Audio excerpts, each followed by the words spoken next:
Everybody, the BVI pilots, glad to be here. We are finally here once again to do another sneak peek, and we also got some other TFM updates for people, just so that the news is out there and people know about it. Uh, Before we get started, I want to make sure that we can hear other people. So we got a few people in with us tonight. Andy, we've got Andy with us, of course, and Yeah, hello. we got Josh. Josh, how's it going, buddy? It's going good. And we got Tim over there in the corner. Tim, Hey, how's everybody doing? good to see you, my friend. And See you too. Brandon, we got Brandon with us tonight. Hey, how's it going, folks? And how about audio? How we doing with audio? Anybody know? I'm working on that right now. I'll be able to tell you in just a second. Oh, yep. It ain't like it don't sound double or nothing, right? Everything sounds good. I'm working on that right now. It Okay, seems perfect. to. Yep. Sounds good. Yeah. Okay, good deal. Oh yeah, you sound good. Perfect. All right, so to start with, before we get into the sneak peek stuff, let's get the news out of the way for those that are. Well, we're all. Don't let me say those, because we all like 2020. Nobody dislikes it. So let's talk 2020 first, Andy, with TFM. Where we at? What's the status? And what to expect? Yeah, okay, so the big news is with the airport's database. Now, most people usually have had this experience where you start TFM after you get into your 37 or whatever you're going to fly. You start TFM and it loads the airport's database.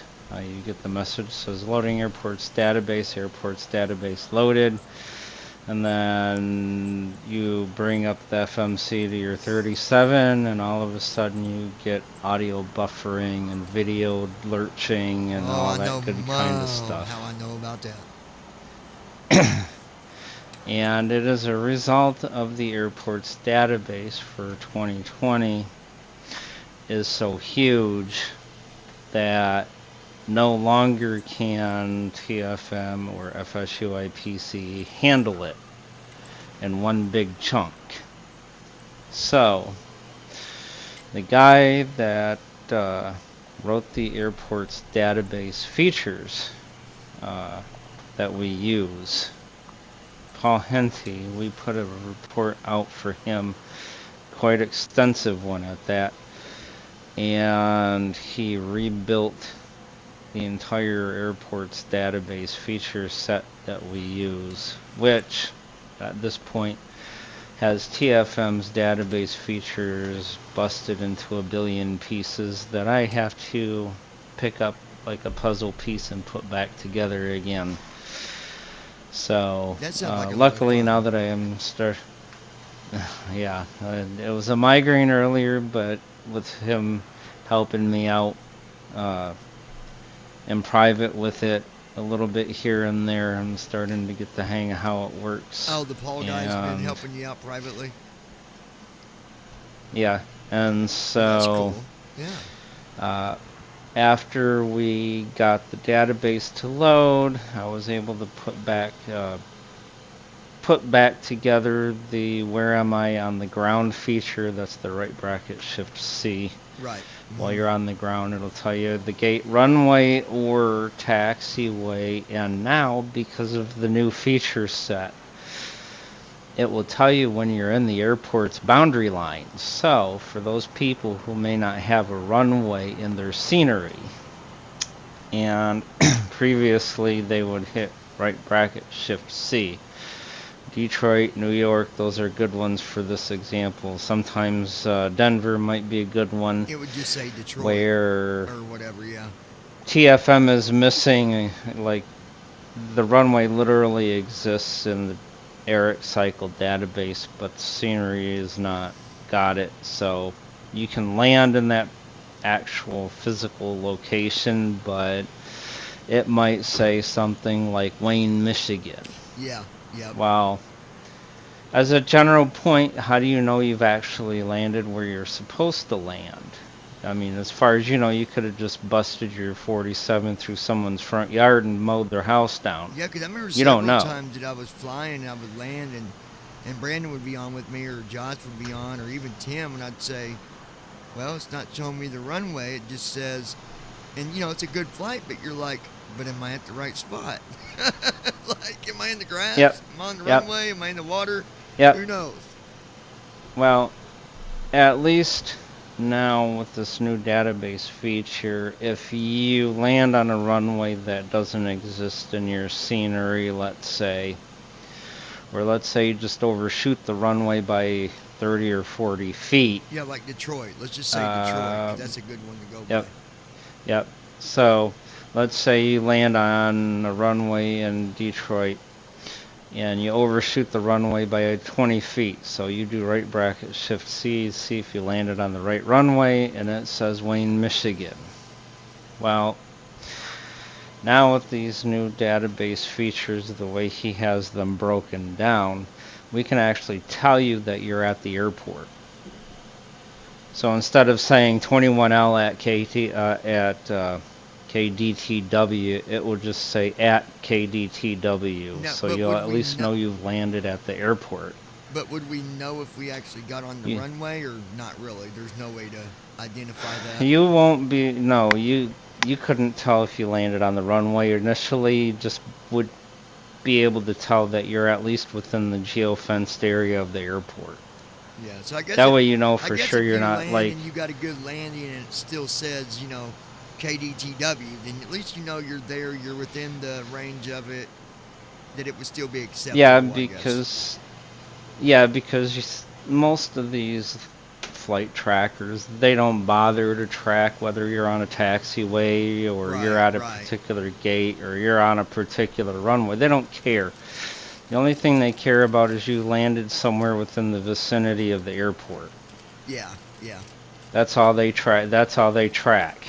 right. So, for the sake of you land on a runway that really doesn't exist in your scenery, or you happen to overshoot the runway, or for whatever reason you missed the runway but somehow managed to land at the airport, then TFM will now be able to tell you that you're at KDTW, and you cannot worry and think you're going to submit something that might turn out wrong. You could just send it in and say, well, you know, you did the best you could do.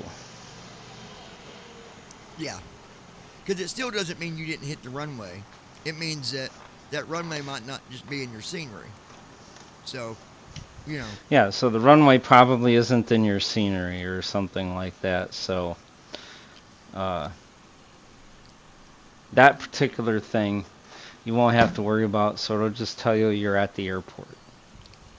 Well, I guess, you know, you can look at it this way at least. It was kind of sucky that happened, but at the end it was a positive, really. Because now we got something that Yeah. come out good, you know? Yep. And other things that that comes along with this is faster code. So, like for an example, the Where Am I that we were able to rebuild today, that runs an average request for right bracket shift C. If you just put yourself at a gate or on a runway, the average request before would take roughly 2.5 seconds. Now, you don't think that's very long in mentality terms. It's not very long time, because your brain could probably process that and not think about it. Now we have it down to like 45 milliseconds. For which part now? I'm sorry? For which? So the right bracket where the right bracket. The Where Am C, I? Where The right bracket. the Where Am I feature. The right bracket C, right? Shift. Or- Right bracket. No. Shift C. Shift C, I'm sorry. Yeah. Yeah. So while you're on the ground, Wow. That's we've reduced the load timer in the checkpoint to see where you're actually located from 2.5 seconds to 45 great. milliseconds. Well, I'll tell you what else I noticed. Now, this is going and talking about the 7.3 here for a minute. But when I used the latest preview build, I noticed when I went to the main panel, it's much faster. Is that known, or it seems much quicker arrowing through? Like, much quicker. Yeah, they reduced the lag quite a bit, yeah. Yeah, that's expected. It might not be widely known at you this noticed point. that, Josh? I mean, it's Did you notice that? I did. Did anybody? I did, yeah. Anybody else? Tim? Oh, well, you're not doing PMDG, are you? I keep forgetting. Are you on PMDG Not yet, right now, Tim? no. Not yet. You have it. You got P3D, but you're just not on PMDG yet, right? That's where we're Yeah. at. Yeah. Okay. Okay. One thing out of all but yeah, things, no, it's guys, widely known. there's one thing, and maybe I'm probably not the only person here, but there's, out of all things with simming, the worst thing to have, in my book, maybe not yours, maybe not Josh's, maybe not Tim, in my book, the worst thing to me is lag. It's so aggravating. Oh, yeah, I agree. It's so aggravating. That's why we're doing these updates, people. Pay attention, because that's why we're doing this. I definitely hate lag. Oh, jeez. Especially like before, remember TFM would like constantly, and I'm like, I can't do this. I can't do it. But Well, you know, now, so now, as an average, so loading database when TFM starts, all it is going to do is load a list of available airports. It doesn't load anything like taxiways or gates or runways or whatever. It just loads a list of possible airports that are out there in the world. So it takes TFM's footprint from, in terms of 2020, it takes its footprint from 3 gigs down to 100 megs. yeah, because I remember it used to take sometimes a minute or longer for the airport database to fully. And be well, done. and I guess when you do right bracket control D, is that when it will load the runways of your specific airport? Like you didn't want That to. right bracket control D is busted right now. Because Well, that deals I know, with- but I mean when it is going to be fixed, is it only going to just focus on Yeah, it's only as far gonna as be- footprint? Yeah, as far as the database footprint, it's only going to load the airport that you had requested for that particular runway. Cool. So if you say, oh, okay, I want KJFK runway 31 left, the only thing it's going to care about is the runway 31 left. That's all it's going to load. It doesn't care about the airport. It doesn't care about the gates. So It doesn't care it's less going to about the load taxiways. whatever runway is assigned to your flight plan. Yeah, whatever you tell it in the destination runway box, whatever you tell it, it's not going to run anything except it'll only load that airport's runway. So you put the airport code in, then it says loaded such and such. It's Yep. not going to load all the extra. Is that what you're saying? No, it will not load the entire world. Because see, what happens is you go into the runway, or you go into the destination runway window, and you tell it KJFK you want 31 left. It says, alright, so it goes out there, loads the entire world, sets your position in the entire world, and then says, oh, okay, I want this little dinky 21 left runway at JFK.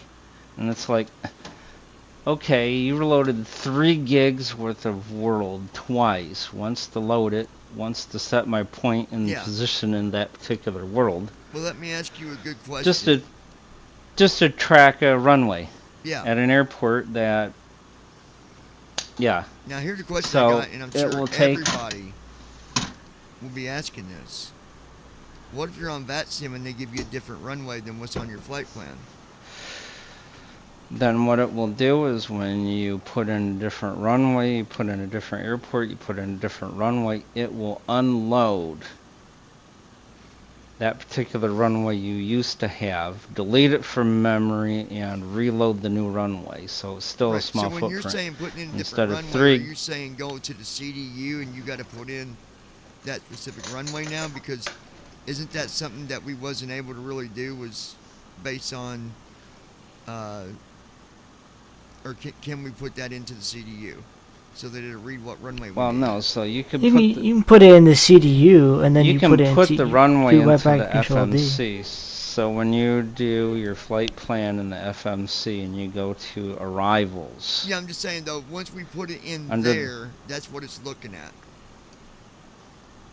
once you put it in there, then you also still have to do right bracket Control D Yeah, I know that. Yeah, and do that. And- But but it Once goes you off of what say- you got loaded, basically. Whatever's in your CDU, that's what it looks at. When you do right bracket Control D. no, No, that, no, no, no. you do right No, back they're Control not. D. It looks at whatever you put in the edit box. Yeah. So when you do right bracket Control D, Yeah, I know you put in the airport and it's code. gonna, yeah, And you you put hit in the enter. airport code, and Yeah. it's gonna give you a list of possible runways. Okay, I thought you meant You that go it's only going to to- give you one out of the list. Okay, I misunderstood. No. I thought you meant. No, no, no, no, no. Okay, okay. No, it will load the list of It runways loads that are all the available lists. to you. Okay. I thought you meant it's only going to It will load load the all- one runway that you've got in your flight plan. Okay. Yeah, no, no, got you. no, Okay. no, no. So it works the same as it does now. Yeah. Where you put in the airport code, hit enter, it says here's all the runways that are available for ILS. You choose one and hit OK, and instead of it having 3 gigs worth of footprint just for that one runway, it's only got going to you. have 10 Okay. megs. I thought you meant like it's only going to look at the runway you've got in your flight plan, and when you put in the airport code, it's going to put that one runway on the list. I see what you're saying. Yeah, no, no, no. Okay. No, no, that No. would be bad for VATSIM if you need to change runways at an airport or something. Well, yeah, but if you Yeah. listen to the way you described it, that's the way it sounded to me. So, anyways, okay, gotcha. Yeah, no, no. So it works the same way as it does now. The difference is the underlying source code doesn't require TFM to use 3 gigs of memory for one runway. got you. Instead, it's like Okay. 10 megs of memory for one runway. Yeah, it makes it That's much the only faster. difference, really, and it will run a lot faster. Yeah, absolutely. Yeah. The other difference is jump to gate and jump to runway does not use set reference location, basically meaning that right now in the current preview, if you do jump to gate or jump to runway, it will actually calculate your current position in the world and then give you your list of gates or runways. We are able to do away with that now and say, okay, well, here's your static list of runways that you can land at, or jump to, I should say, and here's the static list of gates that you can jump to. It doesn't make a difference where where you're located in Right. reference to them anymore. Because that really didn't make sense to do it that way And anyways, did it? I mean, there wasn't no need for it, really. No. I mean, the no. only I could see if we had some kind of way to taxi, like either auto taxi or whatever, where the location would actually, would actually be relevant. But otherwise, no, it's not really. Yeah, I wonder, it's just not very here's your relevant. that static. makes you wonder, like, this update, this wasn't just TFM though, was it? This was 2020 altogether with airports, right? Like, he had to do this for 2020 Yeah, this altogether. wasn't. So, We had to do it for 2020, which also reflects back on P3D, FSX, and but all it of makes those. you So wonder, I wonder how bad that's going to affect the auto taxi on 2020 right now. It had to. It shouldn't affect auto taxi. No? Nah, it shouldn't affect AI. No, because auto taxi doesn't use any TFM or airports database features. Well, no, but I meant like the database thing. Was that just a TFM thing, or was it related to 2020 altogether? Like this Well, update so they did was on the- 2020, but you got to redo stuff to make it go with that. So I didn't know if it affected other stuff in 2020 or not. No, so this is a Third-party TFM. programs use the database features. Yeah, third-party apps It's not just use TFM. this. Uses it. Yeah, it's third-party apps use this FSU I IPC got you. Okay. source code library, which has the airport's database defined inside of it. Yeah. And so TFM makes use of it, the FS 2020 does not Gotcha. make use of it. So this will all go back FSFO to... makes use of it. Yep. So this will all go back to P3D and FSX and all of those, which makes them a lot faster. I mean, even if you're gonna do the sneak peek and stuff like that, if you're at a runway or a gate and you do right bracket shift C, you should notice a speed difference. You want to try it right now? I mean, I'm at a. So what you have to do, this is gonna change from Okay. what you do now. Okay. So what you have to do, go to settings with right bracket control comma. Oh. Just waiting for it. Okay, here we go. I'm on general. All right. Now go to airports database. Okay. Oh, I need to put in the P3D database, or direct path. Is that what you want me to do? If you also look in there, there's one for 2020 now. Oh, So yeah. you do not have to keep switching. You do not have to keep switching anymore. Check that You out, put guys. both of Tab them in there and once. just P3D data. P3D. Nice. Tab again. There's a browse button. Tab again. MSF. And there's a browse.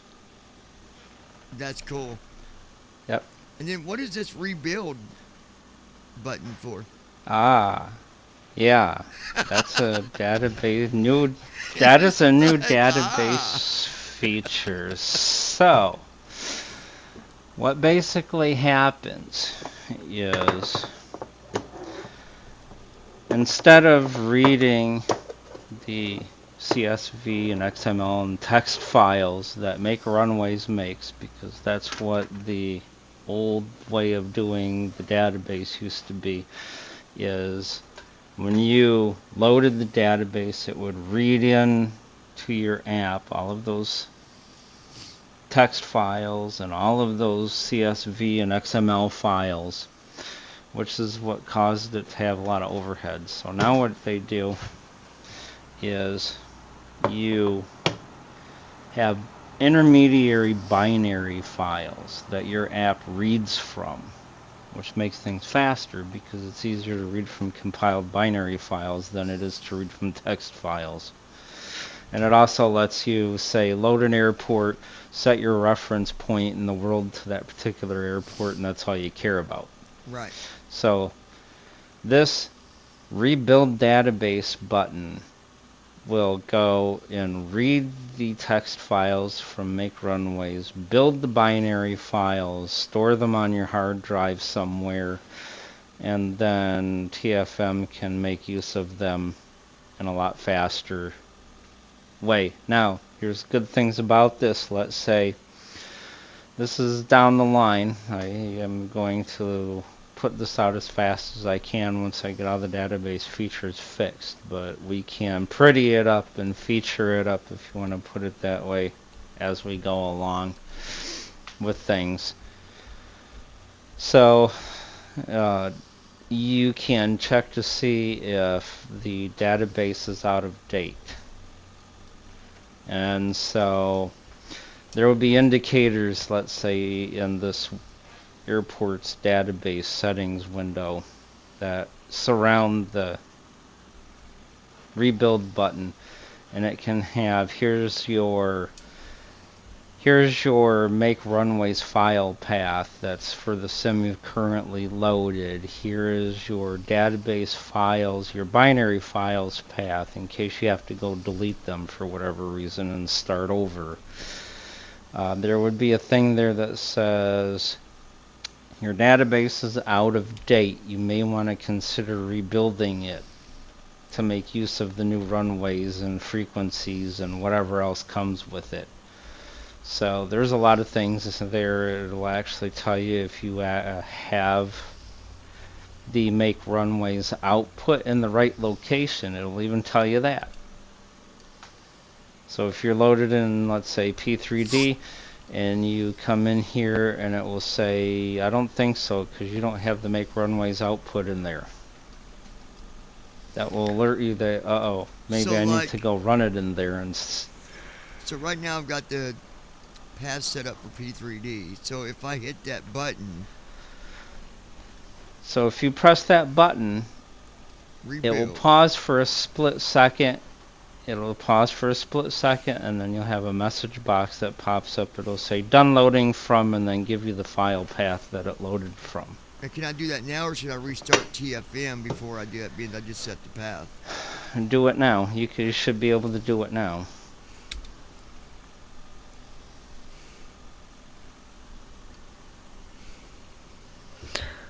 This probably could also be an indicator, whether you have to, with a new ARAC update, who knows what actually changed. Maybe you might not have to Okay, run it make says runways. Yeah, it says done. You but- know.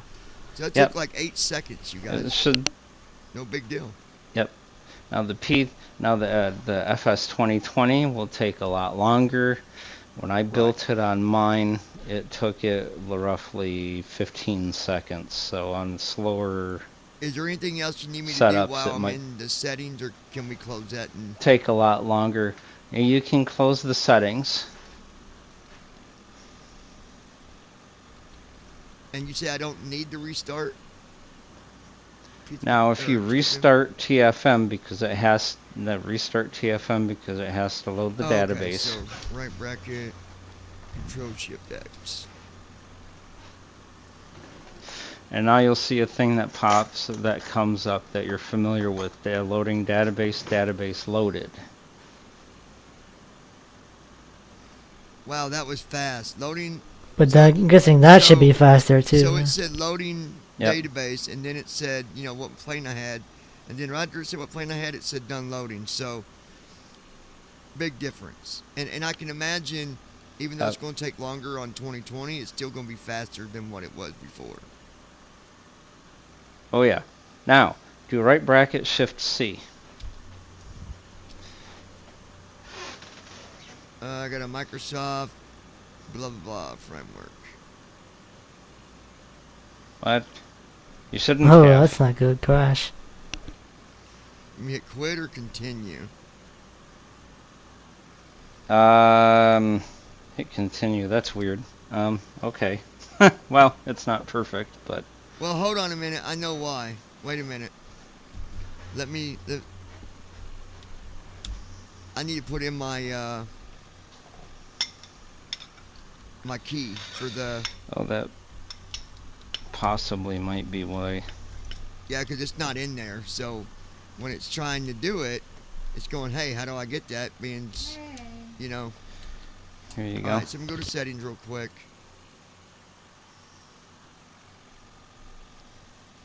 That would not have happened if Josh would stop hacking into my computer. So he just did it again. Josh, stop.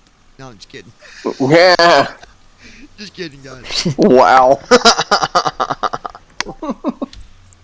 Okay, so let's try that again. So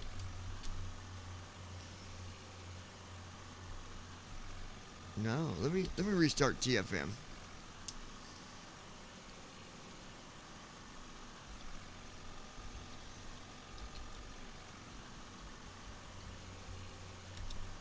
Okay. Load it again. Run administrator. Here we go. Loading TFM.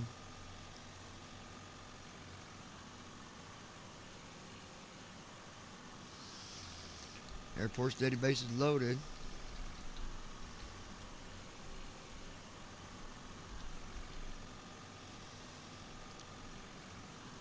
Well, right bracket C works, but when I do right bracket shift C,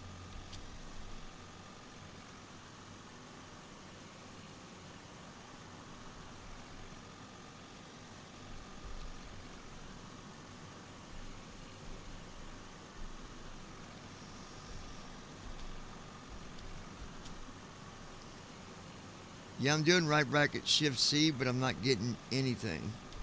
Make sure the path's saved. I guess. Let's go see.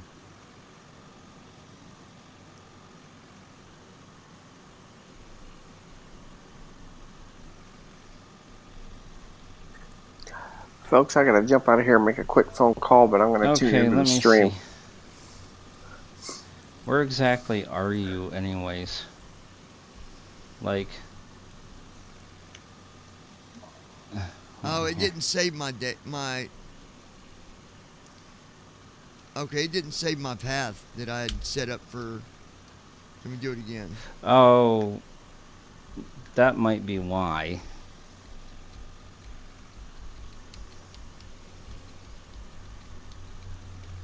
Windows C.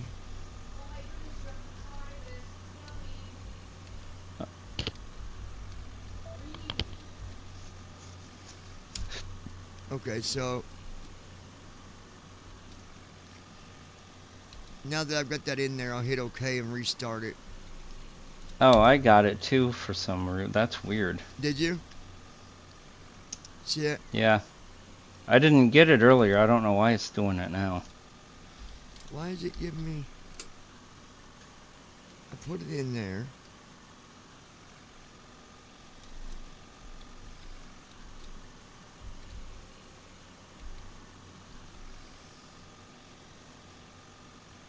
Okay, hold on. I got John, the I don't know right if you number. heard me or not, but I gotta make a quick phone call, but I'm tuned into my Yeah, Google I got Nest you, for the dude. stream. All right, we'll talk to you. All right, we'll see you in a bit. Okay. I'm gonna restart TFM now and see. It's got the airport database in there, so let's restart real quick. Let Okay, me see. I just want to make sure it saved it, so we'll go back to settings and make sure real quick.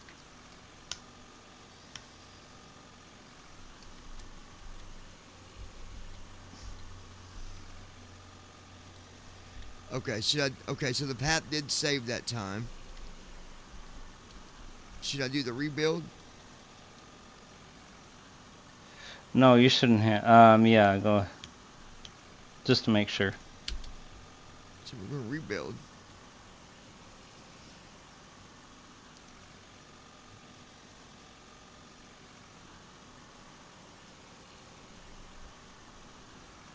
Downloading from, okay.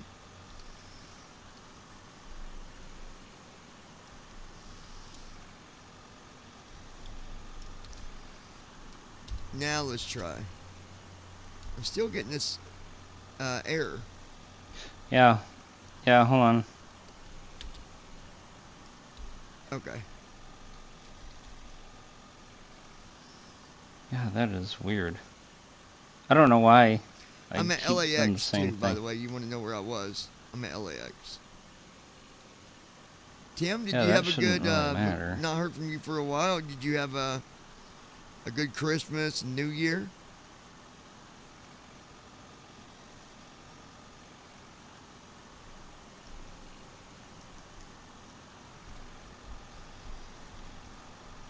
Oh, where'd he go?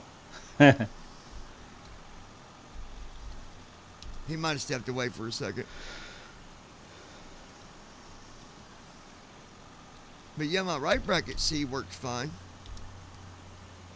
But Yeah, it's something with the database.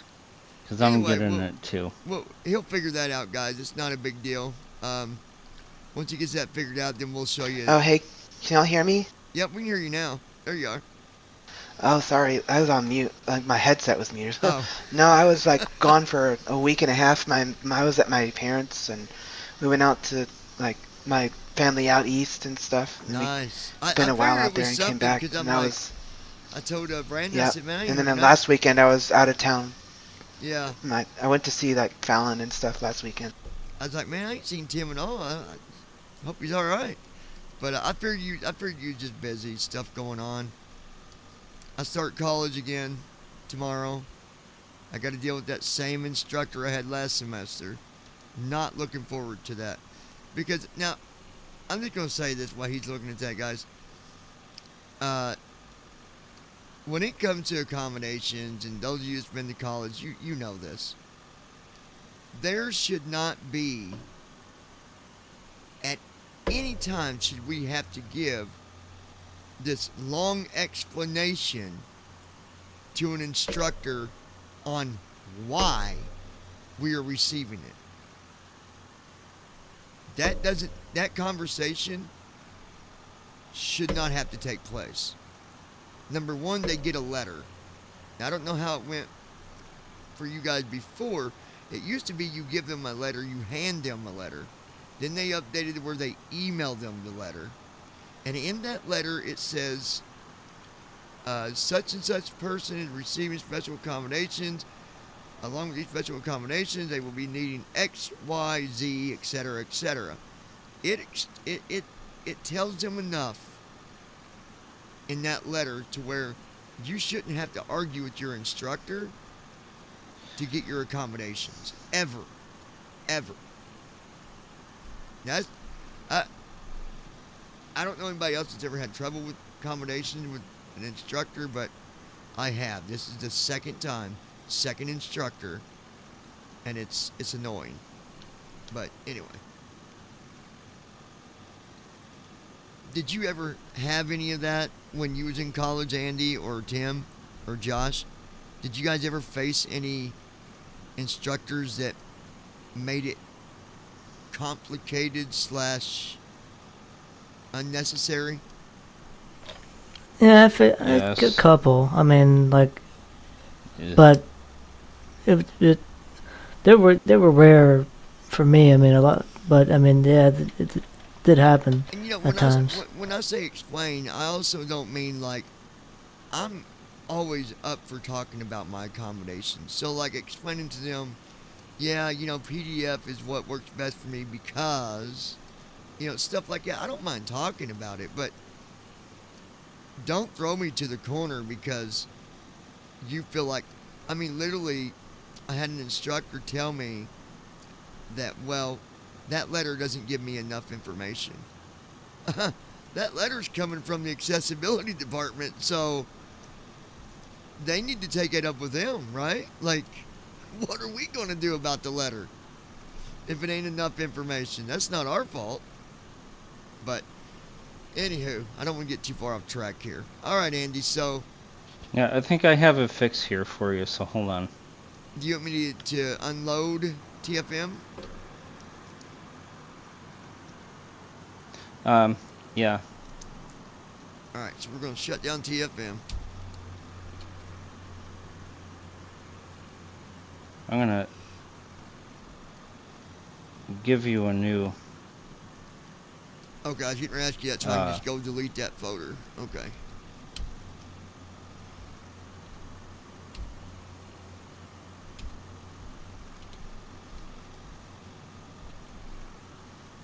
I did what Tim Tim gave me a good idea when I was helping him one time. I seen how he's got a folder on his desktop for simming.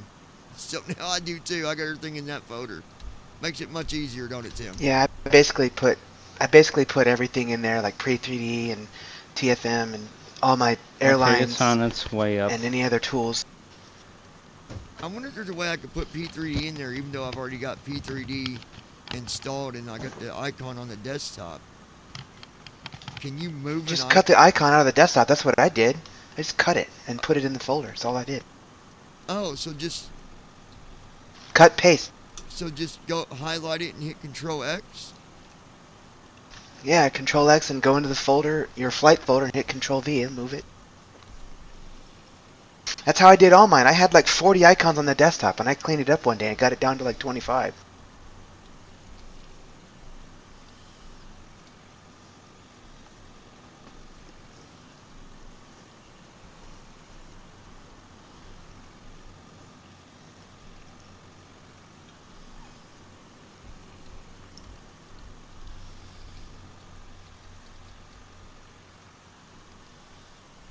Oh, I might not be able to do that yet because I forgot I got the sim running. That's probably why.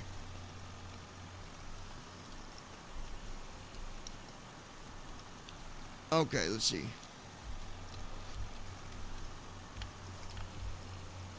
I don't see. Is it still uploading, Andy? It's still uploading. Oh, okay.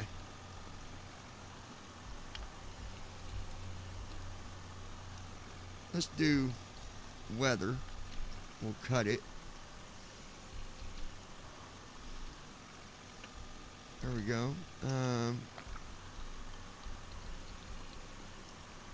First officer. Makes it much easier to have everything organized.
It's getting close to being done.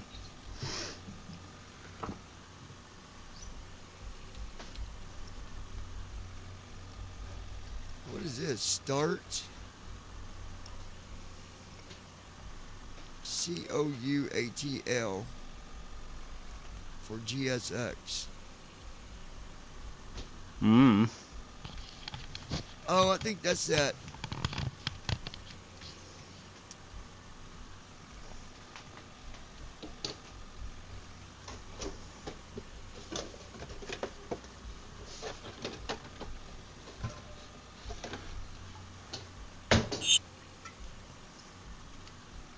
There it is. Oh. All right, here we go.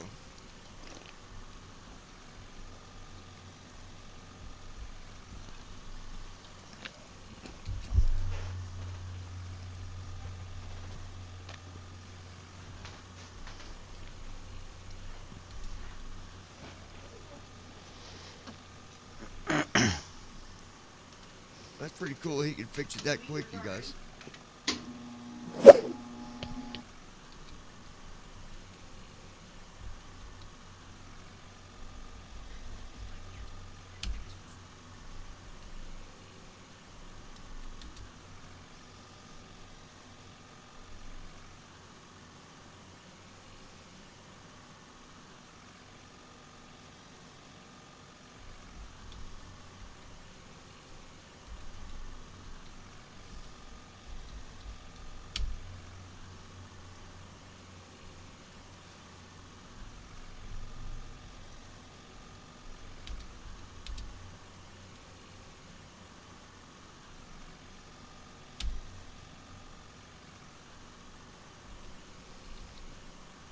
That's a nice thing about having a modular database like this is You can have a lot of moving database parts with a lot of database features. And if you work on one to fix, let's say you got like that where am I feature, and you go and change it around to fix it or make it different, it's not going to affect the rest of your database segments that you have floating around.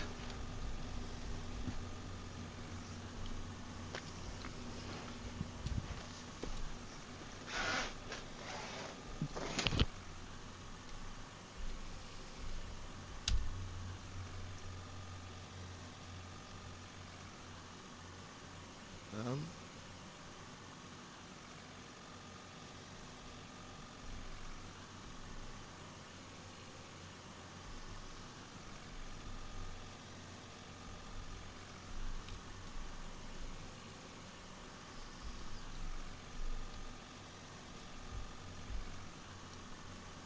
well, I ran the executable and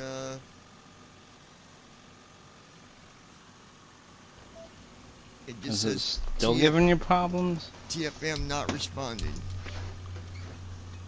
Or, Oh geez. Did you shut the other one down? yeah.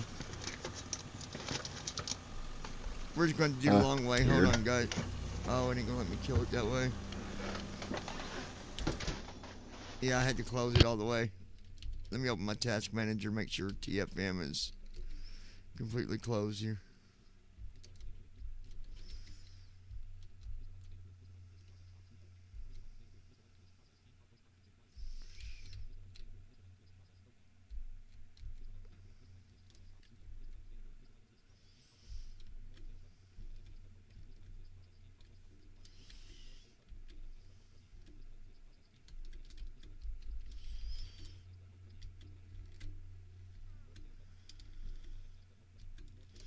Okay, I don't see it. You guys still there? Yeah, I am. Okay. So we're just going to reload P3D. And then, to be safe, we're going to delete.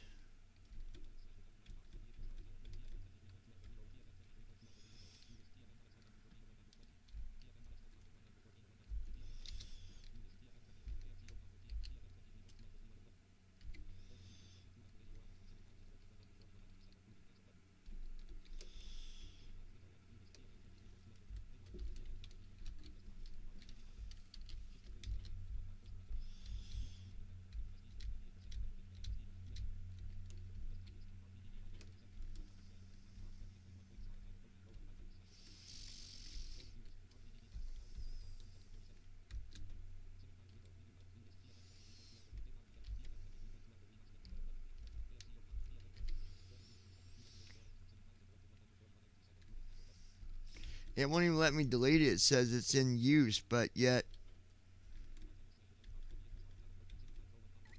it's not even running.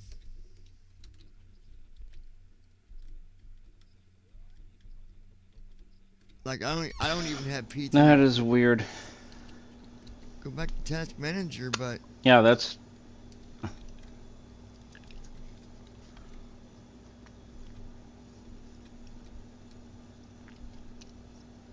Yeah, you should be able to shut it down. let me look on the.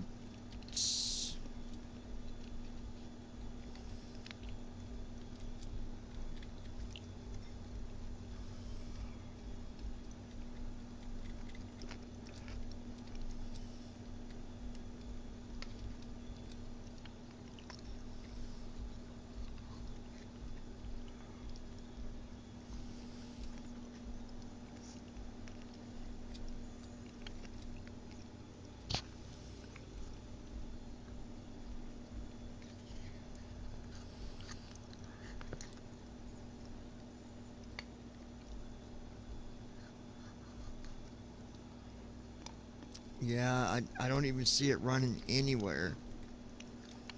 But it's it won't let me delete the I'm just trying to delete the one I unzipped, the folder I unzipped. Yeah. And it will not Huh. let me.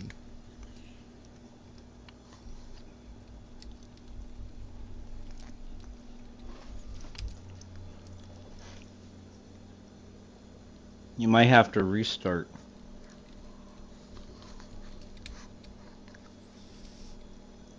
Well, let's do this then, because if I had to restart, we'd have to go live again. So, oh, hold on. Let's do this. I think I know why.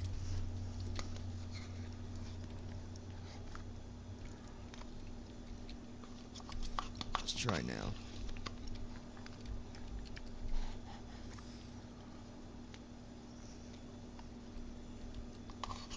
No, you don't let me do it, is it?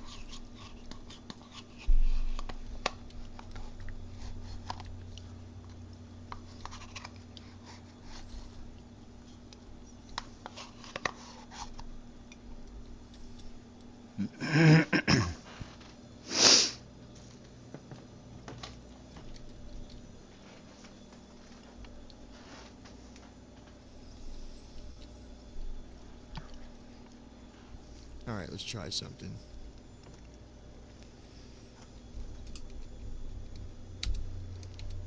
Just send me moments, y'all. Bear with us. Just one of them things. That's just the way it works with beta. Sometimes there's little glitches. No big deal. I'm gonna load P3D and see if it will. I don't even know. If that don't work, I'd have to restart, and I hate to restart and have to disconnect the live stream and reconnect. So if it comes down to that, we can always you can either go ahead, we can continue the stream and talk about what's new, or we can come back and do it again tomorrow after we get that little issue out of the way. Let's see what happens. Let me load the plane.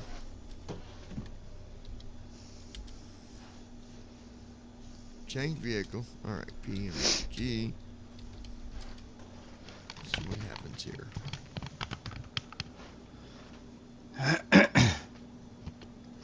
As we get super huge later on into sneak peeks with the 47, it's going to be heavily critical that you have the 48.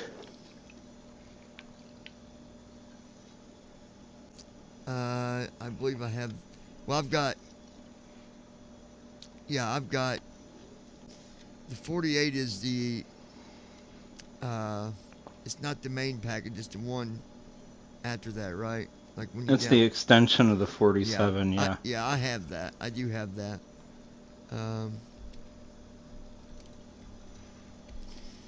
Alright, so let's load the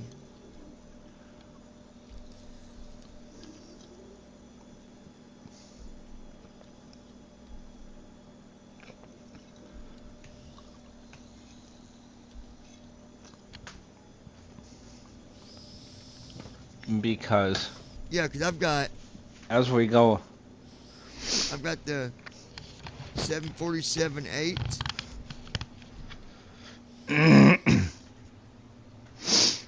I've got the 747-8F. yeah, you got it then. Because as we go along, like through the sneak peeks and stuff. I got the 747-400, and then when I arrow down, it goes down to the 747-8. Is that the one you're talking about? Yeah. So as we go through the weeks on this, as we go through the sneak peek weeks and stuff, it'll be important to have that, because in order to show some differences between them with TFM support, we may have to switch from one plane to another. We can do that.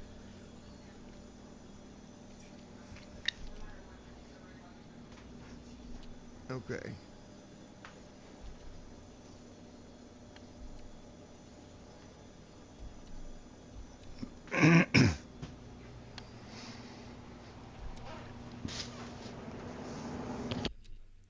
Hold on, guys. I'm just getting down to the.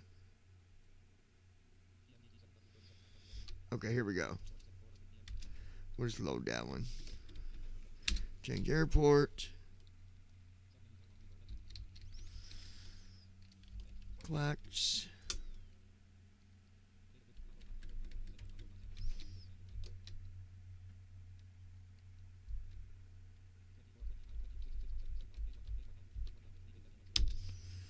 Gate 103 heavy. Alright, now we're loading the plane. Let's see if I can get TFM to work.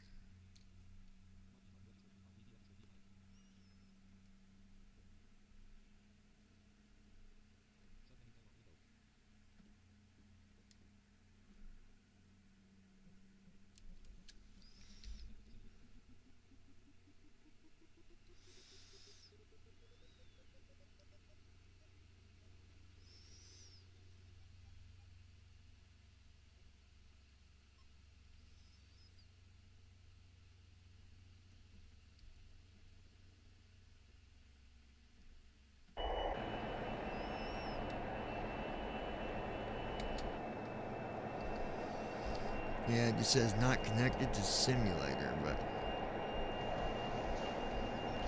Can you shut it down at least? well, I don't see nowhere where I can shut it down because it's not showing under the system tray. Oh, jeez.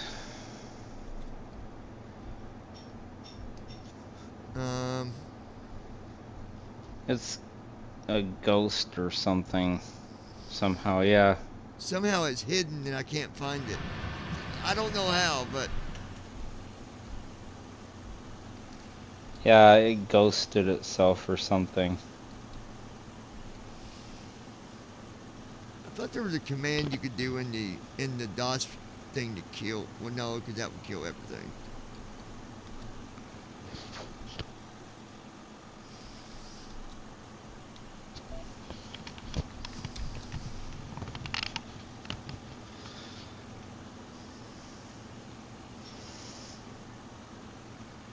Yeah, somehow it's.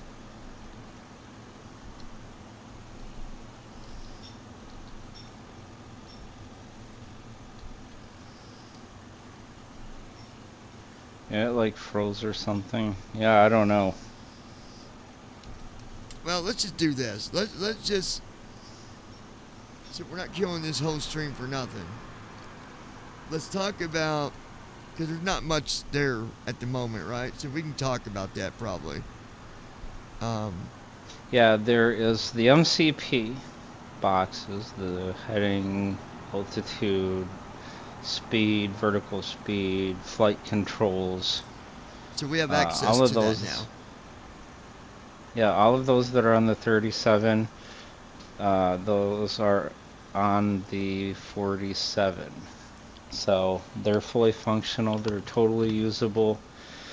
Nice.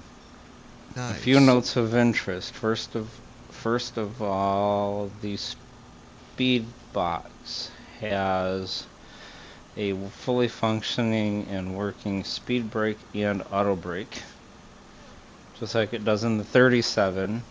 Okay. The only difference between the 37 speed brake and the 47 speed brake is the 47 speed brake does not have a 50% detent like the 37 does.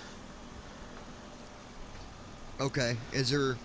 So you can press U for up, D for down, O for not O for off. That's in the 37. So you can press U for up, D for down, A for armed, and F for flight detent, which is the maximum you should let it go during flight. And then you can hit the plus and minus keys to slowly increase or decrease. Okay. So that 50%, then, I guess the 7.4 doesn't have that in the real Yeah. world. Right. Yeah. Okay. And so the auto brake is the same thing as it is in the 37. It's got RTO off, disarm 1, 2, and 3, and you use it the same way in the 47 you do in the 37. Once you're on the auto brake box, you press R for RTO, O for off, D for disarm, 1, 2, or 3 for the different auto brake options itself. Right. With all of the MCP boxes, there are no indicator lights. Okay. Because there are no indicator lights on the 47 MCP, so there isn't any indicators in the MCP boxes. Right. The altitude box is identical except for the indicators as it is of the 37. The heading box is identical except for the lack of lights. The vertical speed box is the same as the 37 with the lack of a light to tell you when vertical speed mode is turned on. And the flight controls are different. It's the same physical layout, but it's different because the 47 does not have anywhere near as many controls in the flight controls box. Oh, okay. Because Gotcha. you basically have your flight directors, your bank angle selector, your autopilot left, center, and right, approach mode, localizer hold mode, and that's it. Okay. I mean that makes sense. It can't be the same as the 730. You know. I do like the fact that we can use that and we don't got to go to the main panel to make those adjustments. That'll make it easier to. It should make the flight easier, even with stuff not even being done all the way yet. Yes, it does. It'll make it a lot easier. So, to give people a good equivalence perspective, flying the 47 at this point will be similar, if not almost identical, to flying the 77. Oh. In terms of ease of use. Yeah, it's not any different. Right.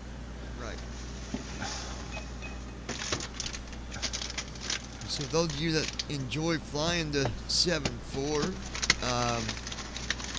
on P3D, have a blast.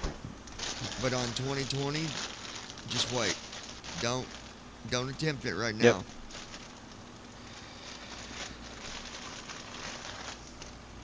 Yep. At least until he's got to get these things kind of put back in place here. And then, once you've got that done, then you should be fine. If you go back to, Well, PMDG doesn't matter. even have the 70s. There's not even a 7.4 on 2020 anyways, but I mean, in general on 2020 with TFM, I think it might be somewhat broken right now, correct? On 2020?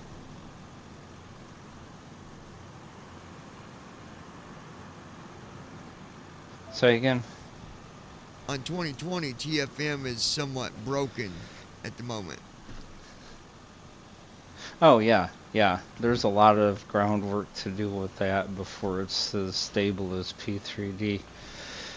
And even though the 37 has the identical support it does in P3D, it's still kind of busted into a billion pieces because we don't hook into all of the typical offsets that 2020 offers. So, yeah, there's a lot of stuff to do in there once we get to that point, but as of it right may now, be a while. Yeah, but so as of right now, isn't it even got the lag right now that it's dealing with TFM and Right. So right now in the current in the current released preview, it still does have the lag. So I guess you could fly it if you want to deal with that lag, but yeah, that'd be on you. Me, I can't do lag, yeah, man. pretty much. I can't do lag. If it's lagging, I think it's just better off to fly P3D until. If it was me, I would say, okay, I'll just go to P3D until it's fixed. No big deal. You know, but Yep. that's my perspective on it. I mean, some people might be more like, no, I want to fly and I'm just going to fly. You know, I don't know, but not me. I'll fly on P3D where I can fly the 7.4, the 7.3, or the 777, whatever I want.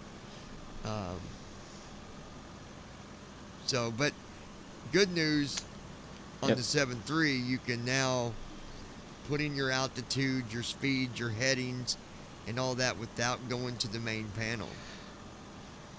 Yeah, the 747. You shouldn't even need the main panel now. You can do everything. Yeah, with the MCP, you shouldn't need the panel. You shouldn't need the left bracket control P I was panels trying to think for of that. anything you would need it for in that flight, and I don't think there But- is. Well, yeah, there is. No, there's not, because we just have to activate No. approach, and it does all the autopilot stuff, left, center, and right. Mhm. With auto land, you just got to activate Yep. approach. So, Yep. Now, for the sake of those people who like the cockpit panels window, everything, just like the 37 is, everything will be in there, even though there will be shortcuts for certain things like the MCP boxes and all that kind of stuff. All that stuff is still going to be in the main cockpit panels window, so we're not leaving that out. but they can, It's just not in there right now. right now they can just do the left bracket shift A, right, to get to it. Yeah, you could do. Okay. Yeah, you could do all the left bracket stuff with it. Very good. And it is also not in the settings right now. So I have to go through and do that too. Okay. Because like you can turn the offsets on or off, so Yeah, you TFM can. won't. Yeah. Yeah, so it will or won't auto announce. You can't do that with the 47 right now, so I have to put those in. Well, I think that was the same kind So of. the MCP, We went through that same phase with the 7. it's just. So. Yeah, it's the same type of. It's going to be the same type of setup. So the other thing that we should talk about is something that none of us have ever seen before. None of us have ever had access to before on the 47. And it's called the overhead maintenance panel. Oh. Overhead maintenance panel. Yeah. Interesting stuff coming up. So the overhead maintenance panel has two segments. It's got a section where you can perform maintenance on your hydraulic pumps and your APU, and it's got your EEC, electronic engine control, maintenance, and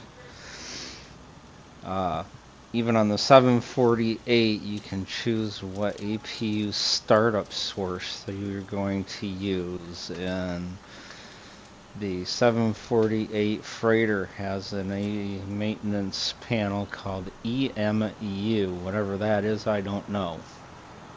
So Wow. Lots of new things coming up. Lots of interesting things coming up. So the other part of this overhead maintenance panel, which part of it includes the EEC and the electrical, and this would be called the breaker box, the circuit breaker box. Yeah, there is actual. I know some people's asked You know, some people's asked me if they at some point get to play with an airplane circuit breaker box at some point down the road. And the answer is very soon will you be able to play with the circuit breaker box. Meaning you can turn off a breaker Now, and shut something down. meaning meaning that if you go flipping switches in the circuit breaker box, lots of interesting, weird things can happen. Oh, I guarantee it. No autopilot, no flaps, Yep. no oxygen. I mean, all kind, anything that them breakers control. No. Yep. And the first one is electrical, so the the electrical part this controls the actual electrical systems. This doesn't mean that it controls your electricity flow like, say, the electrical panel on the 37. There is one of those, which is a lot more complicated than the 37. It made my head spin, we'll put it that way. But Wow. this thing, the overhead maintenance panel, controls the features and functionality of the electrical system. So what you have on here, you have generator field reset switches. And there's 4 of them. So what happens here is,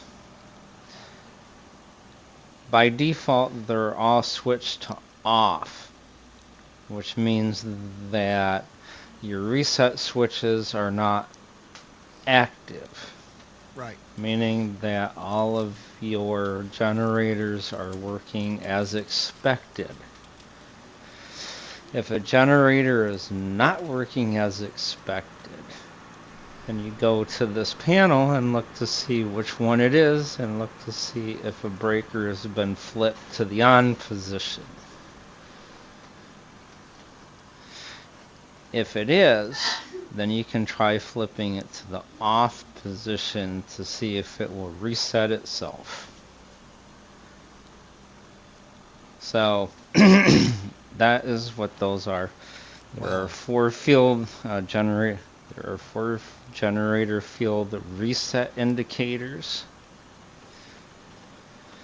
And so what this does, let me bring it up here so I can make sure I got the grammar right, because this might get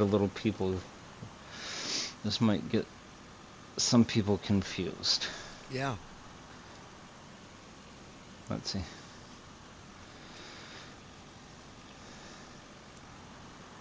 Alright, let's see.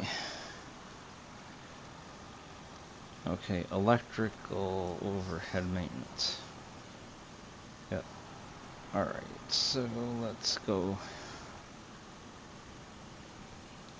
Alright, so it says, for an example, generator number 1 field off, indicator off.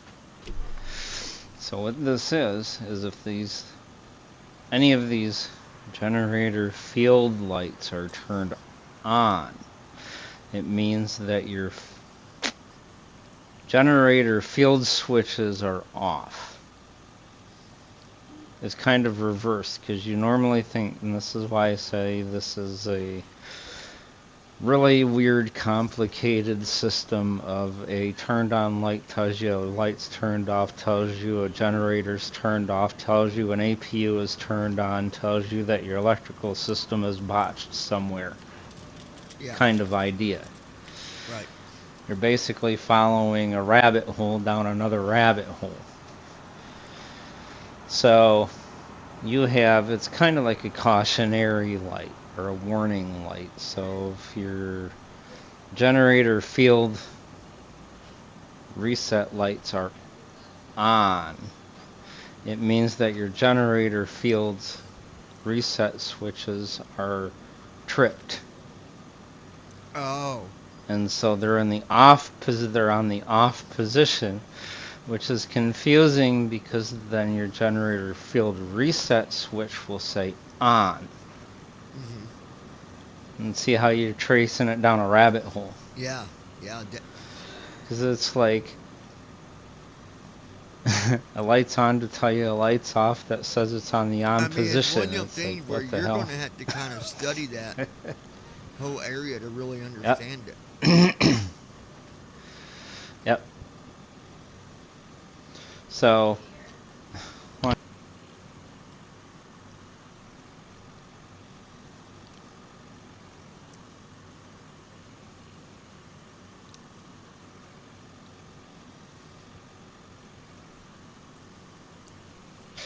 yeah, so like right now, all 4 of my generator reset switches are set to the off position, which means that my field reset off switches or lights are turned off. So basically it means everything is running. In this particular panel, if you have no lights, then everything is running as expected. Except for, and this is what I saw on a YouTube channel, if all of the lights on this panel are turned off, say for the split system breaker, then everything is good to go. If you have something other than the split system breaker turned on, you have issues.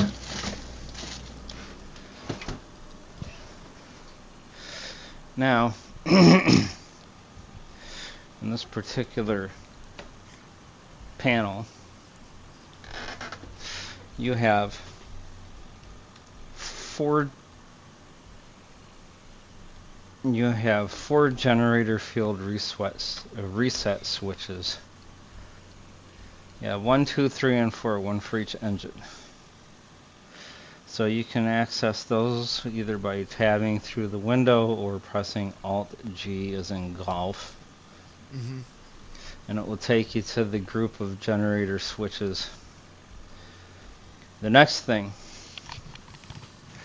is APU field reset switches. They're the same thing as the generator switches, but these are for the APU. And since the 47 has 2 of them, it's got 2 field reset switches. It also has 2 APU field reset indicators, which has the same grammar. APU number 1 field off indicator is off, which means your APU is successfully running and is online. If the lights turn on, they're broken.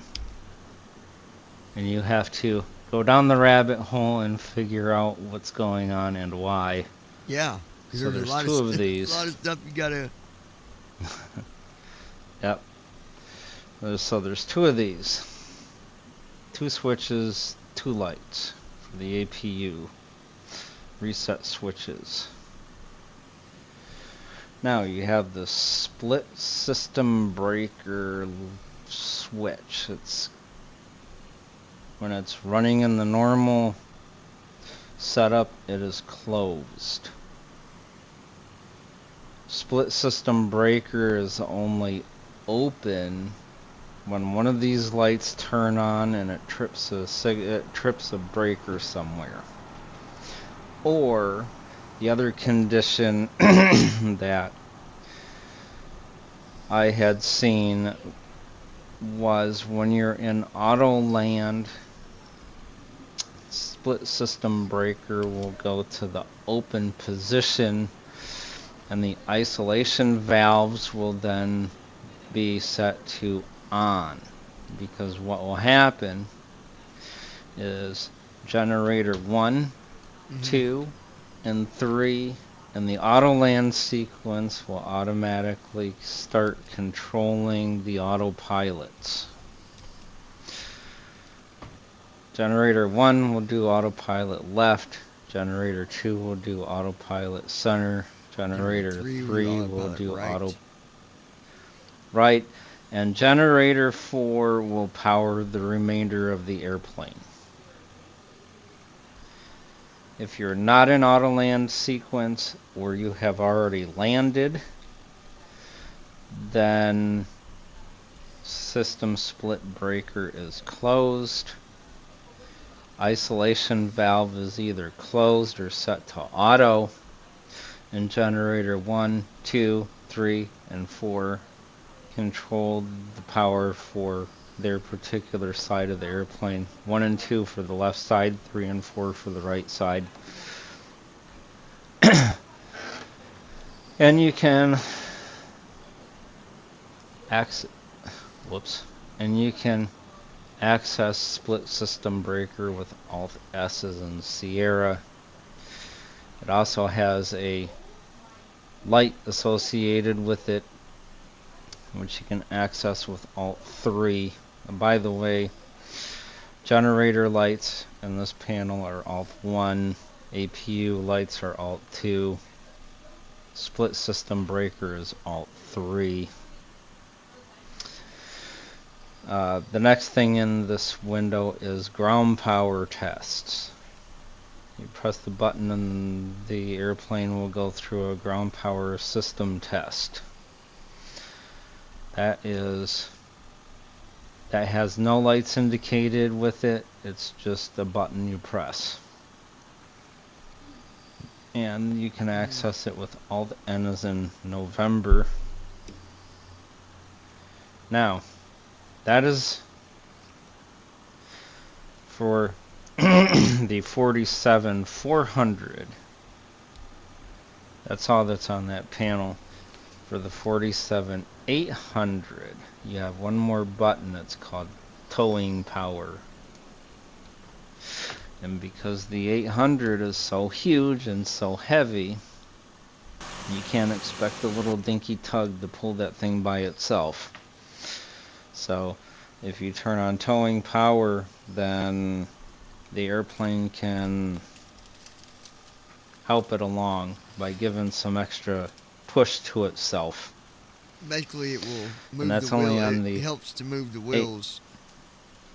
Yeah, it turns the wheels. Yeah.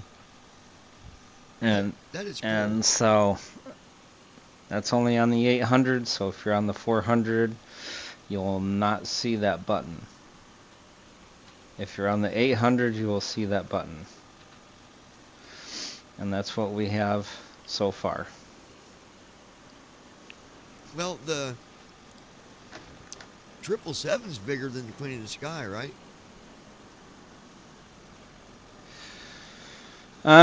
In terms of physical size, weight, and volume, it would depend. I think the LR might be a little bit larger in terms of how much weight it can carry, but I think the 47, as far as like physical dimensions, I think is bigger and The Queen of heavier. the Sky is still bigger and heavier, yeah. Yeah, and the 800's even bigger and heavier yet. So, I mean, it is by far the largest airplane, aside from the A380. Right. So what we'll do, guys, is we'll the next sneak peek, we'll have this little TFM glitch fixed. And, yeah. Somehow TFM ghosted itself. And the next... I don't know how, but it did. Yeah. Well, yeah. And the next one should have... Let me see.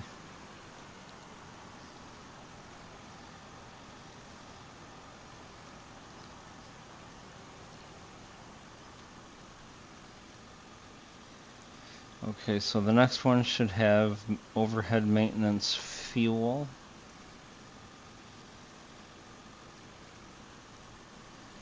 the EEC.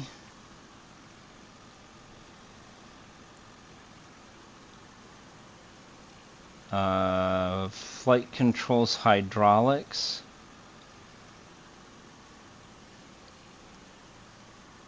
And possibly overhead maintenance air conditioners. Nice. Oh, APU startup source. EMU maintenance. These are all like really small panels. Mm-hmm. I mean, they got like maybe 2 or 3 controls on them. Oh, okay. Squib tests. Miscellaneous.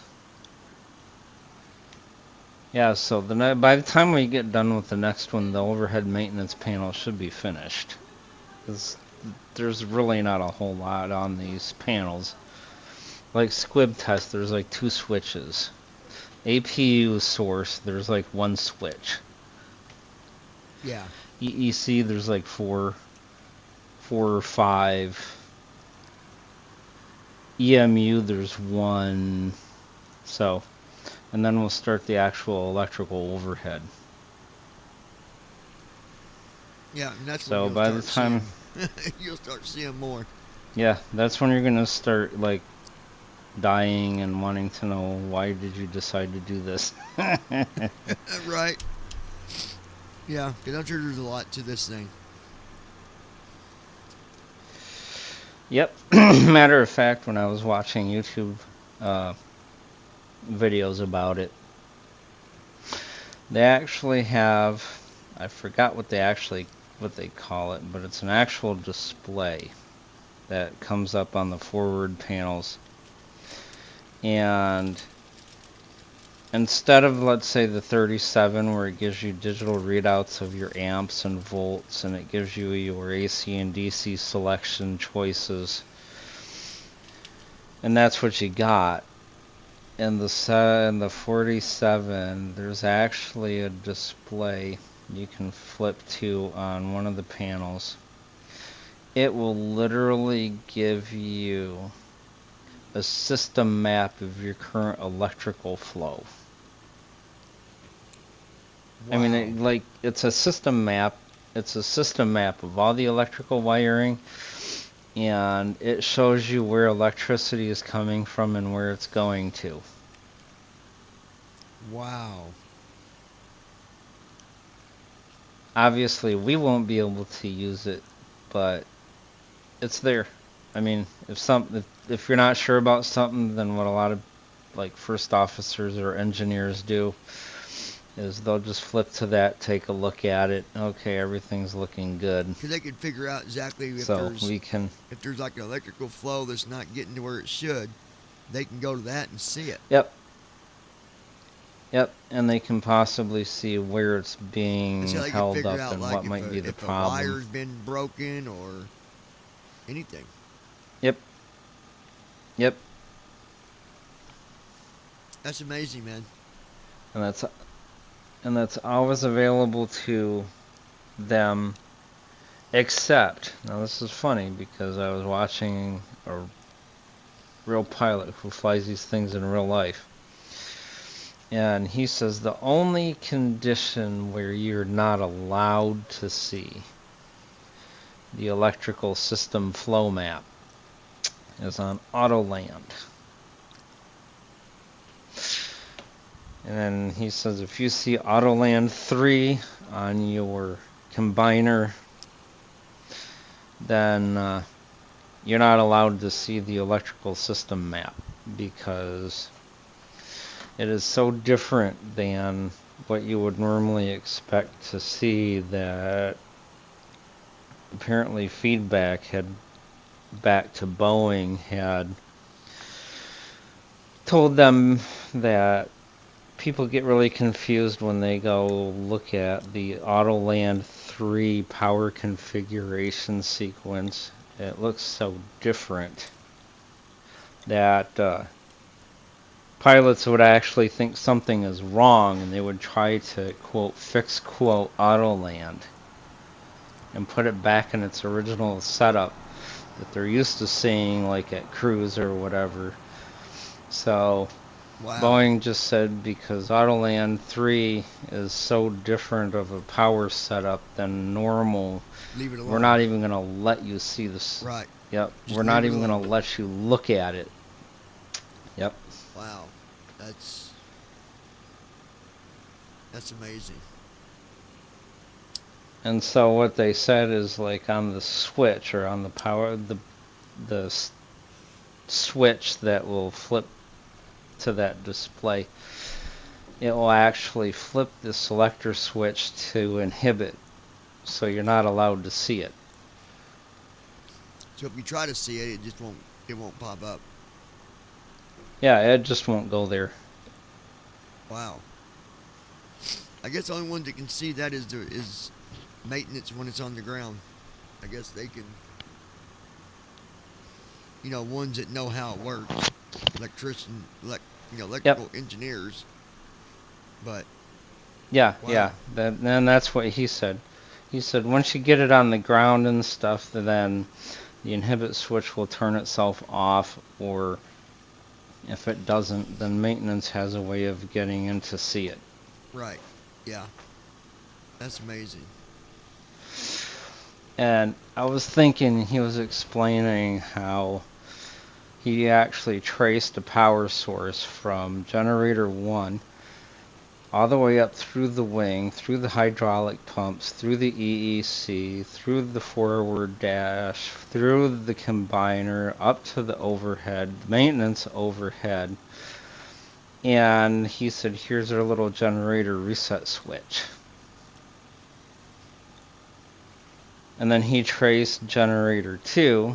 He went from the reset switch. He said, here's our little reset switch. So it goes down here, goes under the cockpit, goes back up behind the cockpit, goes through the entertainment system, goes through the power seating system, goes under the cabin, all the way to the tail. And there's one of our horizontal stabilizers. And he says, obviously, you can see all of the branches that generator 2 has on it. There's a lot more than just the stabilizer, but he said, I just wanted to give you a good idea what happens with one of these branches. Now he said, let's flip this to off. So he switched the generator reset switch. He tripped the circuit breaker for it. And he said, see, and it's in real live time, because once I flip this, he says, you can see the electrical, the red arrow is tracing its way through the system right now, shutting down everything. And he says, here you can see when it shuts down, what does it do? It shuts down the electrical system, the power seating system, it shuts down the overhead lights on the left side.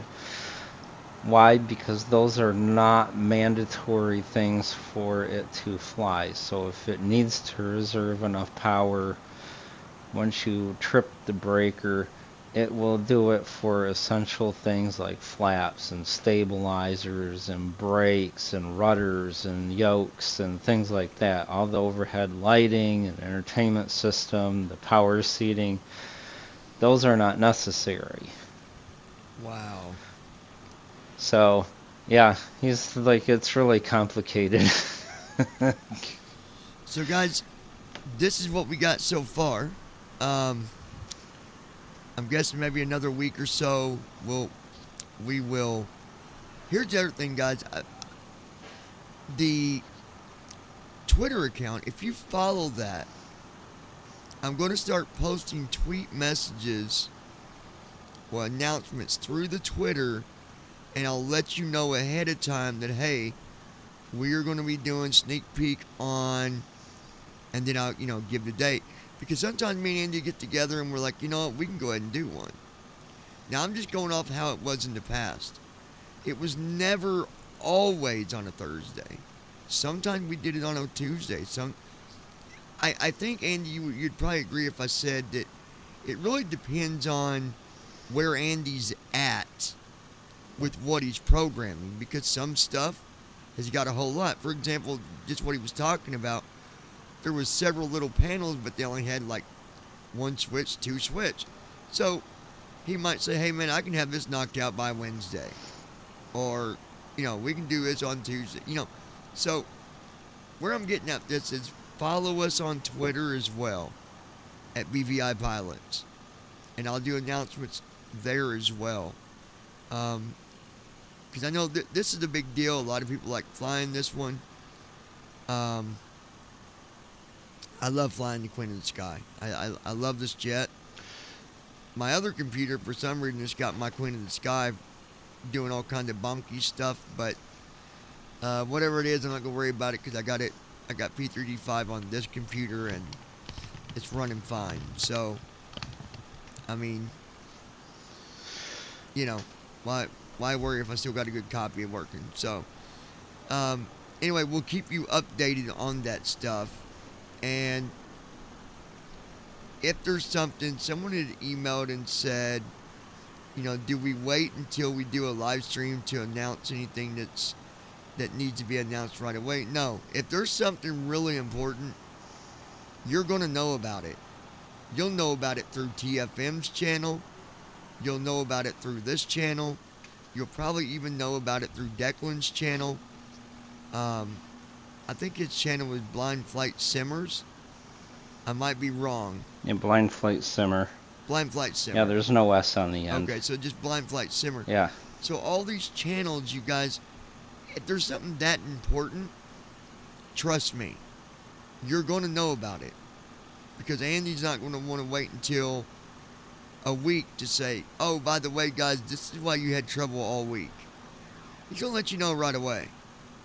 As quick as what he can learn about it. As soon as I know, if it's important enough for a breaking change like the database thing, you'll know about it as soon as I know about it. Yeah, and let me pull that up real quick. And keep up to,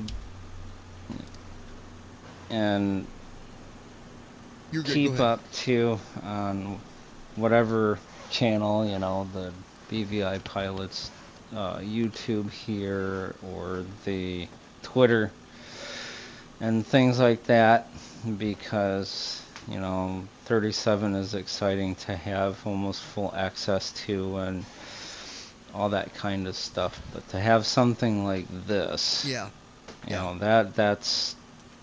we said that the 37 is a breakthrough, which it is. It really is. Don't get me wrong, but this is going to be another level of breakthrough.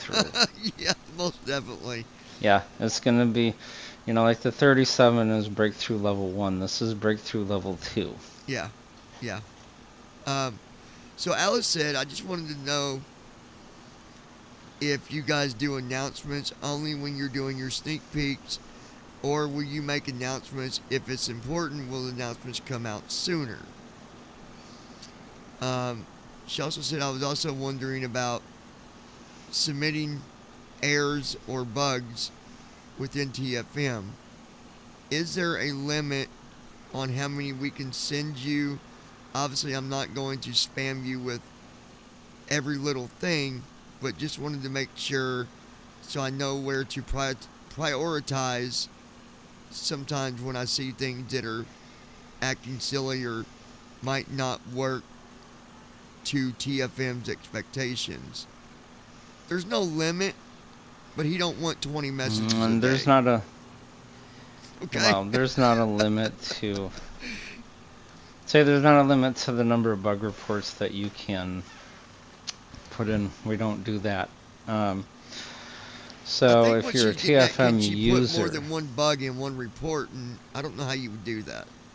That one, no, you can't. No, don't one put bug more than with one bug one report in a... Yeah, one bug, one report. Yeah, so if you're a TFM user, then what you do is you can either press right bracket, then Control-Shift-I as in India, and it will take you to our issues queue, and you can look through there to see what's open and put comments on them or open a new bug report. If you need to, you can also right click or bring up the applications menu for the system tray icon and go down to report an issue and click that. Or you can go to github.com/talkingflightmonitor/talkingflightmonitor. That's GitHub. all one word, Talking .com Flight slash Monitor. Talking Flight Monitor Yeah. slash Talking Flight Monitor. Yeah, Talking Flight Monitor is one word, no capitalizations. Gotcha. Slash Talking Flight Monitor. Yep. How the hell did you No pull that one off? capitalizations, all jammed together. What the hell? So basically what we did is we created a GitHub organization called Talking Flight Monitor. That's the first one. Oh. And then you have Talking Flight Monitor repository, which is the second one. So for those people who now, That's great. this is huge for those people who like the A-to-A airplanes that the current version of TFM doesn't have support for. It's going to be easy to figure this out, and remember, go to github.com/talkingflightmonitor/legacy. And there will be the old ancient Python version that had A-to-A support in it. So that would be github.com/talkingflightmonitor/legacy. Legacy. I'm going to write that down. Yep.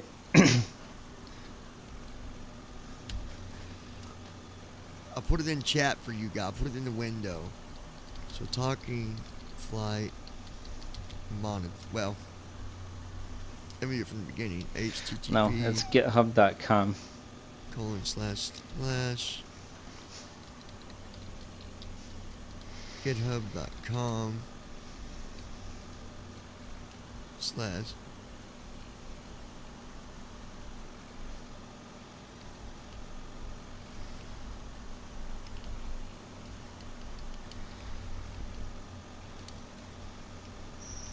HTTP going like that.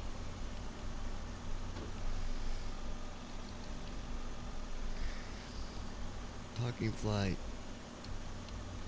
Monitor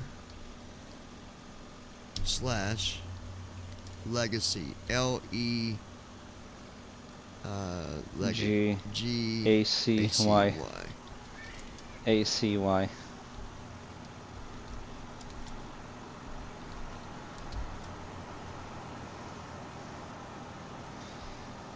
Okay, so I'm gonna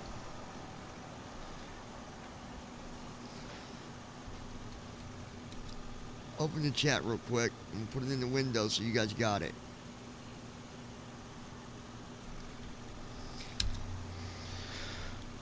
For All right, people there it that is. already have links to the current version of TFM's repository, the old links, that was like github.com/j-talking-flight-monitor-net, Oh yeah. or whatever it used to be. Long convoluted nonsense. For those people who still have those links, they still will work. Just when you got time, update your links to the new one so it'll To be the easier GitHub. to remember. Yeah, github.com/talkingflightmonitor/legacy. Much easier. And Or then Talking Flight Monitor/Talking Flight Monitor for the new one. yeah, I'll put that one in there too. HTTP www.github.com/flight monitor slash monitor. There's both of them in the chat. So wait, now if they go to Legacy, so they can download that old one? Yeah, it's still there. For those people who like the A to A stuff that we can't put in right now. Yeah, it's still there. You could still download it and use it.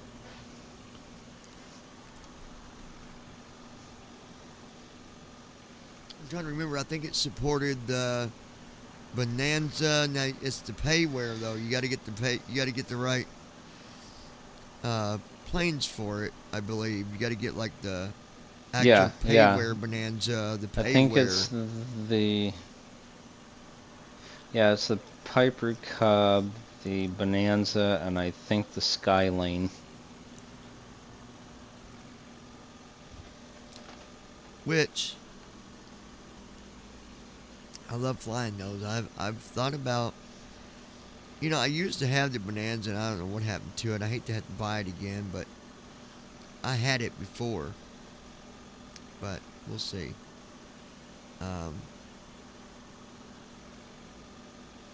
That's cool.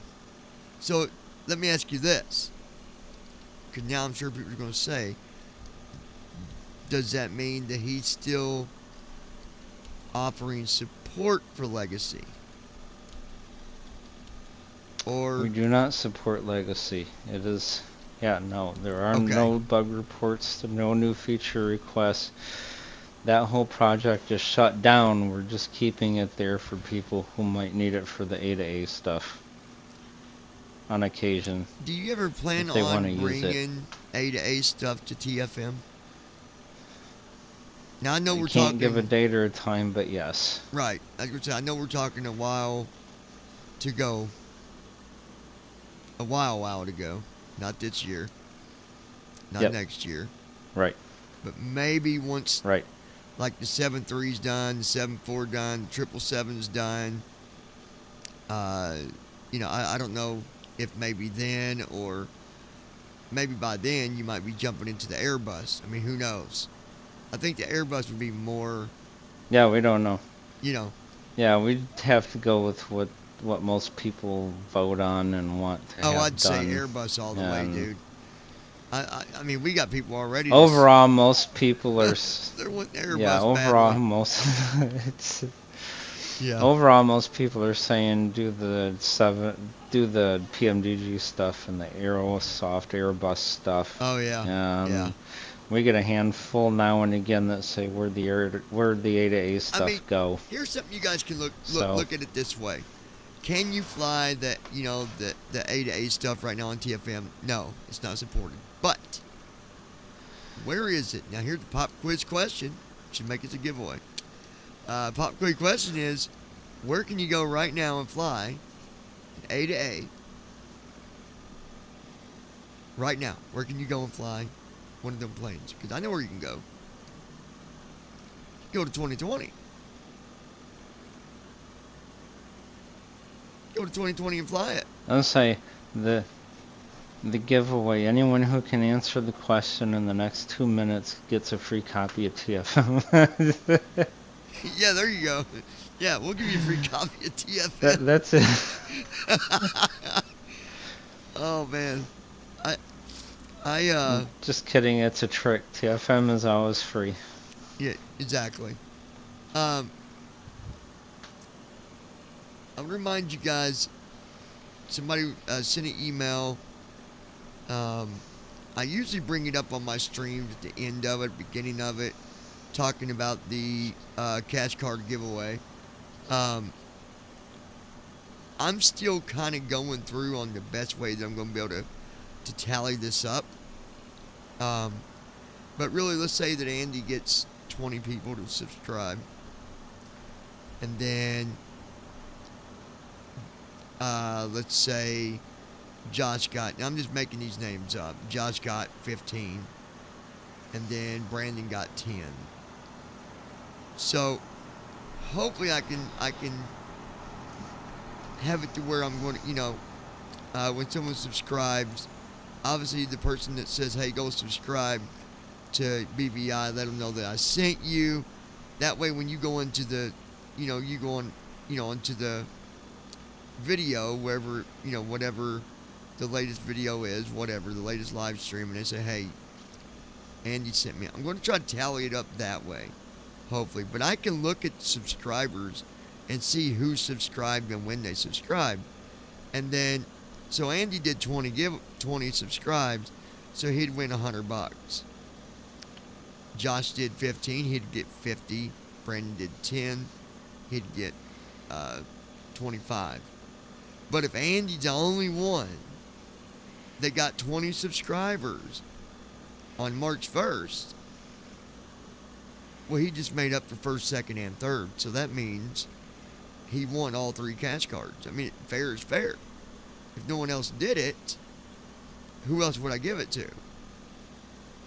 Right? I mean, wouldn't you think? You think that would be the fair way to do it, Andy? I mean, that's the way I was thinking I was going to do it, is if only one person does it, then they get all 3 spots and can win up to a total of 175 with, cash card giveaway. I mean, it's nothing extreme. It's not a lot. I mean, that's not a lot of money. Well, today it is. But it's a way for me to say, hey, thanks for doing that. Thanks for sharing. Thanks for subscribing. Because obviously, let's face it, without the viewers, even TFM alone, without people knowing that it exists, I mean, you guys are what makes it happen. You guys are the ones that new people find out, another blind person finds out. It's all about the views. It really is. So, just our way to show appreciation. That's it. Anyway, guys, until next time, me and Andy is going to say goodbye to you. Remember that you can go to talkingflightmonitor.com. You can download the preview build. You can download the latest build. You can contact Andy. You can email him. All the options that you might need are right there on that page. Also remember there's the BVIpilots.net. The blog's there. Oh yeah, and the blog, talkingflightmonitor.com/blog. Remember, everything that he does goes through that blog. So Yeah, and just a warning for people who read it, this week's blog post is going to be somewhat large. oh, I bet. Have you done a blog on what we're talking about now, or is that coming out? No, that's Sunday. Okay, that's what I was thinking. But yeah. So always check out the blog page, because listen, if you go to the blog page and you can't be caught up with what's going on, something's wrong, because he puts everything through that page.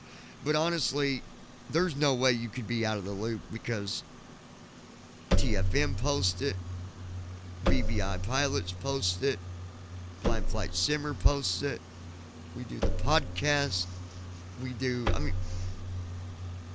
loads and loads of... There's WhatsApp, there's email.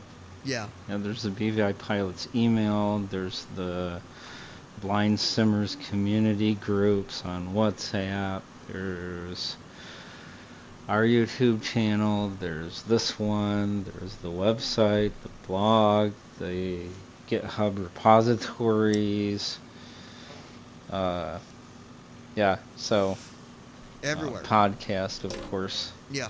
Yep. So it's anywhere and everywhere. I mean, just do a Google search on it and you'll find it still. My gosh, yeah. The last thing that I seen in the email, Allison, you was asking about, let me go down here and see what it said. Oh, do you know what the next expected date is for another podcast? We never do.